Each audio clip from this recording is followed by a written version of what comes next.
जी नमस्ते, मैं राकेश। स्वागत है आप सभी का हमारे यूट्यूब चैनल एजुकेशन फायर पे। देखिए, अभी इससे पहले वाले वीडियो में हम लोगों ने जेटेट का प्रैक्टिस सेट 1 किया था। आज के इस वीडियो में हम जेटेट प्रैक्टिस सेट 2 करेंगे। इस प्रकार से करके हम 20 या 25 प्रैक्टिस सेट करेंगे जो प्रीवियस ईयर में पूछे गए क्वेश्चंस थे।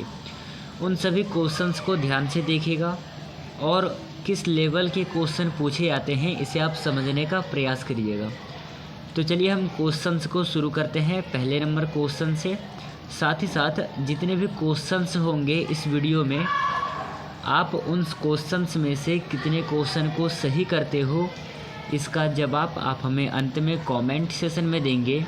और साथ ही साथ जो क्वेश्चंस आपसे गलत हुआ है उसे आप अपने नोट कॉपी में लिखते चलिएगा। चलिए हम वीडियो को शुरू करते हैं पहले नंबर क्वेश्चन से। चलिए पहला क्वेश्चन देखिएगा, मोहम्मद बिन कासिम ने भारत पर कब आक्रमण किया था? आंसर इसका ऑप्शन नंबर बी, 712 ईस्वी में मोहम्मद बिन कासिम ने भारत पर आक्रमण किया था। चलिए दूसरा क्वेश्चन देखिएगा, सेकंड नंबर का क्वेश्चन है कि सिंधु घाटी सभ्यता का सबसे बड़ा स्थल कौन सा था? नीचे आपको ऑप्शन दे रखे, करेक्ट आंसर बताना है। मैंने आपसे कहा था कि जितने भी सिंधु घाटी सभ्यता में साइट्स है वो सभी साइट्स क्या है, 2 भागों में डिवाइड है। केवल धौलावीरा जो है ये 3 भागों में डिवाइड है।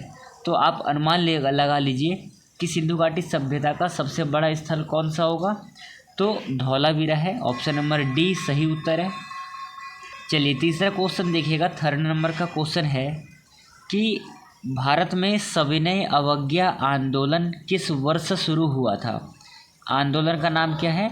सविनय अवज्ञा आंदोलन। ये शुरू हुआ था आपके जाकर के 1930 में शुरू हुआ था।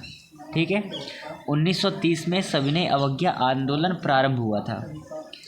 चलिए नेक्स्ट क्वेश्चन को देखिएगा, चौथे नंबर का क्वेश्चन है और एग्ज़ाम के लिए आपके इम्पोर्टेंट है। आर्य समाज की स्थापना किसने की थी? राजा राम मोहन राय, स्वामी विवेकानंद, दयानंद सरस्वती और महात्मा गांधी। आर्य समाज की स्थापना किसने की थी? Swami Dayanand Saraswati, option number C right answer है। कब की थी? 1875 ईस्वी में की थी। और कहाँ पर की थी? ये मुंबई नगर में की थी। ठीक है, ये आपको ध्यान रखना है।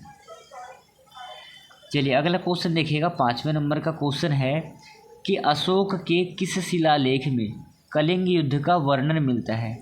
कलिंग का वर्तमान समय में जो नाम है वो है उड़ीसा। क्या नाम है? उड़ीसा। इसकी राजधानी है भुवनेश्वर।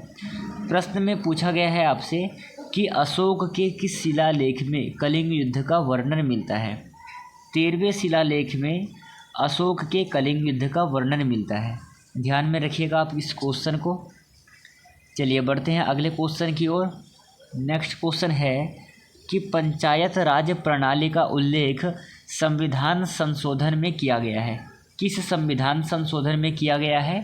तो इसका आंसर है ये किया गया है 73वां संविधान संशोधन में। ठीक है, पंचायती राज का जो प्रणाली है, पंचायती राज प्रणाली का जो संशोधन है वो संविधान के 73वें संविधान संशोधन में किया गया है। चलिए बढ़ते हैं अगले क्वेश्चन की ओर। 7वें नंबर का क्वेश्चन है कि भारतीय संविधान का कौन सा अनुच्छेद आपातकाल की घोषणा से संबंधित है? प्रश्न में पूछा गया है कि आपातकाल की घोषणा से संबंधित कौन सा अनुच्छेद है? अनुच्छेद 352 जो है, ऑप्शन नंबर ए राइट आंसर है। ये किससे संबंधित है? अनुच्छेद 352 आपातकाल की घोषणा से संबंधित है। ऑप्शन नंबर ए सही है। चलिए अगला क्वेश्चन देखिएगा, 8वें नंबर का क्वेश्चन है, भारत का पहला राष्ट्रपति कौन था? आपको पहले राष्ट्रपति को बताना है। तो पहले राष्ट्रपति थे doctor Rajendra Prasad, option number B सही उत्तर है। भारत के पहले राष्ट्रपति कौन थे? डॉक्टर राजेंद्र प्रसाद थे। चलिए अगला क्वेश्चन को देखिएगा, 9वें नंबर का क्वेश्चन है। ये आपके जाकर के मगध से पूछा गया है क्वेश्चन। जो मगध नामक टॉपिक है, मगध का उत्कर्ष, इस टॉपिक से प्रश्न किया गया है। क्वेश्चन है नंद वंश का संस्थापक कौन था। बहुत ही ज़्यादा इजी क्वेश्चन है। तो नंद वंश के संस्थापक थे महापद्मनंद। ऑप्शन नंबर ए सही आंसर है। चलिए अगला क्वेश्चन देखिएगा, 10वें नंबर का क्वेश्चन है कि सुभाष चंद्र बोस ने किस वर्ष आज़ाद हिंद फौज की स्थापना की थी। यहाँ से 2 क्वेश्चन बन सकता है। सबसे पहला प्रश्न आपसे कर लेगा कि आज़ाद हिंद फौज की स्थापना किसने की थी। तो यहाँ पर आपका आंसर होगा चंद्रशेखर आज़ाद। किसने की थी? चंद्रशेखर आज़ाद ने। आज़ाद हिंद फौज की स्थापना करते हैं चंद्रशेखर आज़ाद, और ये करते हैं आपके 1943 ईस्वी में आज़ाद हिंद फौज की स्थापना करते हैं। Option number C right answer है 10वें नंबर क्वेश्चन का। चलिए 11वां क्वेश्चन देखिएगा। 11वां क्वेश्चन है भारत का सर्वोच्च न्यायालय किस वर्ष स्थापित किया गया। भारत में वर्तमान समय में कुल 25 सर्वोच्च न्यायालय है। इन 25 सर्वोच्च न्यायालय में से जो आपका पहला सर्वोच्च न्यायालय था उसकी स्थापना कब की गई थी। 1950 में पहले सर्वोच्च न्यायालय की स्थापना होती है। ऑप्शन नंबर ए सही आंसर है। चलिए अगला क्वेश्चन देखिएगा, इंपॉर्टेंट क्वेश्चन आपके एग्ज़ाम की दृष्टि से। संविधान सभा का अध्यक्ष कौन था उस समय पर, जिस समय पर संविधान सभा बनाई गई थी उस समय पर डॉक्टर राजेंद्र प्रसाद संविधान सभा के अध्यक्ष थे, और सच्चिदानंद सिन्हा जो थे ये कुछ समय के लिए अध्यक्ष बने थे। ठीक है, सच्चिदानंद सिन्हा, ये भी आपको ध्यान रखना है। चलिए अगले क्वेश्चन को देखिएगा, 13वें नंबर का क्वेश्चन करेंगे हम। इम्पॉर्टेंट क्वेश्चन है ये, आपकी जाकर के आज़ादी से रिलेटेड है, 1857 की क्रांति से रिलेटेड है। प्रश्न में क्या है कि भारत छोड़ो आंदोलन कब शुरू हुआ था। इसको जानने से पहले कब हुआ था, सबसे पहले हम ये जानते हैं कि भारत छोड़ो आंदोलन किसके द्वारा चलाया गया था। तो ये चलाया गया था महात्मा गांधी जी के द्वारा। ये नाम आपको याद रखना है, ये पेपर में पूछे जाते हैं। ठीक है, भारत छोड़ो आंदोलन महात्मा गांधी के द्वारा चलाया गया था, और ये आंदोलन चलाया गया था आपका 1942 में चलाया गया था। चलिए अगला क्वेश्चन देखेंगे। नेक्स्ट क्वेश्चन है कि अजंता की गुफाएं किस राज्य में स्थित है। इम्पॉर्टेंट क्वेश्चन है। वर्तमान समय में यह महाराष्ट्र में स्थित है अजंता की गुफाएं, और एक और याद रखना एलोरा। एलोरा और अजंता ये 2 गुफाएं हैं जो कि महाराष्ट्र में स्थित है। चलिए नेक्स्ट क्वेश्चन करेंगे। अगला क्वेश्चन है कि भारत का राष्ट्रीय खेल कौन सा है। नीचे आपको कुछ ऑप्शन से दे रखे हैं, इनमें से सही आंसर का चयन करना है। मेरे को पता है अधिकतर लोग कंफ्यूज हो रहे होंगे क्रिकेट में, पर भारत का जो राष्ट्रीय खेल है वो है hockey. Option number C right answer है। क्रिकेट जो है ये है इंग्लैंड का राष्ट्रीय खेल। ठीक है, और इंग्लैंड को क्रिकेट का जन्मदाता भी माना जाता है। ठीक है, तो option number C right answer है 15वें नंबर क्वेश्चन का। चलिए अगला क्वेश्चन देखिएगा। नेक्स्ट क्वेश्चन है अशोक का धम्म क्या है। अशोक ने धम्म चलाई थी ना। धम्म ये एक बिगड़ा हुआ रूप है किसका, धर्म शब्द का बिगड़ा हुआ रूप है धम्म। तो अशोक ने धम्म क्या चलाया था, इसमें इन्होंने धार्मिक सहिष्णुता चलाया था। ठीक है, ऑप्शन नंबर बी सही आंसर है। अगला क्वेश्चन करिएगा। नेक्स्ट क्वेश्चन है आप सभी का 17वें नंबर का क्वेश्चन है किस गुप्त शासक को कविराज कहा जाता है। मोस्ट इम्पॉर्टेंट क्वेश्चन है आपके एग्जाम की दृष्टि से। गुप्त शासक को कविराज कहा जाता है। किस गुप्त शासक को कहा जाता है, तो ये समुद्रगुप्त को क्या कहा जाता है, कविराज कहा जाता है। ऑप्शन नंबर बी जो है राइट आंसर है। चलिए अगला क्वेश्चन देखिएगा। नेक्स्ट क्वेश्चन है सभी का, बौद्ध धर्म की सबसे महत्वपूर्ण शिक्षाओं को क्या कहा जाता है। सबसे पहले तो जो बौद्ध धर्म की शिक्षाओं के बारे में उल्लेख मिलता है वो हमें त्रिपिटक से मिलता है। किससे मिलता है, त्रिपिटक से। इसमें 3 पिटक है, मतलब कि ये 3 भागों में डिवाइड है। पहला है विनय पिटक, दूसरा है सुत्त पिटक, और तीसरा है अभिधम्म पिटक। ये 3 पिटक हैं। ठीक है, अब इन 3 पिटक में से जो इनकी शिक्षाओं का जो ग्रंथ है वो क्या कहलाता है, वो यहाँ पर जो इस क्वेश्चन का आंसर होगा वो होगा ऑप्शन नंबर ए, अष्टांग मार्ग कहलाता है। कौन सा मार्ग कहलाता है, अष्टांग मार्ग। तो ये आपको ध्यान रखना है। चलिए अगला क्वेश्चन करिएगा। नेक्स्ट क्वेश्चन है आप सभी का कि भारत में संसदीय प्रणाली किस देश से ली गई है? अमेरिका, ब्रिटेन, फ्रांस और रूस। चारों ही ऑप्शंस में से कौन सा ऑप्शन आपका सही है? देखिए भारत में जो संसदीय प्रणाली है ना, ये ब्रिटेन से ली गई है। ऑप्शन नंबर बी सही आंसर है। चलिए अगला क्वेश्चन देखिएगा। नेक्स्ट क्वेश्चन है भारत की सबसे लंबी नदी कौन सी है? भारत की सबसे लंबी नदी है गंगा नदी। वो इसको जो है सबसे पवित्र नदी भी मानी जाती है। ठीक है, पवित्र नदी के नाम से भी जानते हैं हम गंगा नदी को, इसे भी याद रखना है। चलिए अगला क्वेश्चन करिएगा। नेक्स्ट क्वेश्चन है कि किस शासक ने खजुराहो के मंदिर का निर्माण कराया था? सबसे पहले तो हम ये समझते हैं ये खजुराहो का मंदिर कहाँ पर है। खजुराहो का मंदिर जो है ये मध्य प्रदेश में स्थित है। ठीक है, ये आपको याद रखना है, मध्य प्रदेश में स्थित है खजुराहो का मंदिर। अब प्रश्न ये है कि किस शासक ने मंदिर का निर्माण करवाया था? तो इस मंदिर के निर्माण करवाने वाले थे चंदेल राजवंश के शासक ने करवाया था। ऑप्शन नंबर बी सही उत्तर है। चलिए अगले क्वेश्चन को देखिएगा। 22वें नंबर का क्वेश्चन है आप सभी का, भारत का पहला मुस्लिम शासक कौन था? आंसर है आपका ऑप्शन नंबर ए राइट आंसर है 22वें नंबर क्वेश्चन का। पहला मुस्लिम शासक कौन था? Qutbuddin Aibak. Option number A सही आंसर है। चलिए अगला क्वेश्चन देखिएगा। नेक्स्ट क्वेश्चन है भारत का पहला ग्रह मतलब कि उपग्रह आर्यभट्ट किस वर्ष प्रक्षेपित किया था? देखिए इस क्वेश्चन को मैं और डिफाइन करता हूँ। भारत का पहला ग्रह था जो कि आर्यभट्ट ने बनाया था, उस ग्रह का नाम क्या था? उपग्रह था। ये किस वर्ष प्रक्षेपित किया गया था? तो ये प्रक्षेपित किया गया था 1975 में किया गया था। ऑप्शन नंबर बी जो है सही आंसर है। चलिए अगला क्वेश्चन देखिएगा। नेक्स्ट क्वेश्चन है कि महात्मा गांधी ने किस आंदोलन के दौरान असहयोग का नारा दिया था? ऑप्शन में है भारत छोड़ो आंदोलन, खिलाफत आंदोलन, असहयोग आंदोलन और सविनय अवज्ञा आंदोलन। आंसर है असहयोग आंदोलन। Option number C right answer है। चलिए अगला क्वेश्चन देखिएगा। इम्पॉर्टेंट क्वेश्चन है ये आपके एग्ज़ाम के पॉइंट ऑफ व्यू से। झारखंड राज्य की स्थापना कब हुई थी? तो 2000 ईस्वी में झारखंड राज्य की स्थापना होती है। ये किससे अलग होता है? ये बिहार से अलग होता है। बिहार की राजधानी क्या है? पटना, और झारखंड की राजधानी है रांची। ये आपको ध्यान रखना है। चलिए अगला क्वेश्चन देखिएगा। 25वें नंबर का क्वेश्चन हमने किया है। नेक्स्ट क्वेश्चन है कि झारखंड की राजधानी कौन सी है? मैंने अभी बताया कौन सी है, रांची। ऑप्शन नंबर बी जो है राइट आंसर है। अगला क्वेश्चन है भारत का राष्ट्रीय पक्षी कौन सा है? बताइए, ये क्वेश्चन गलत नहीं होना चाहिए आपसे, ये बहुत ही इजी क्वेश्चन है। अगर इन क्वेश्चंस को भी आप गलत करते हो तो फिर आप अपना स्तर देख लेना एक बार। भारत का राष्ट्रीय पक्षी कौन सा है?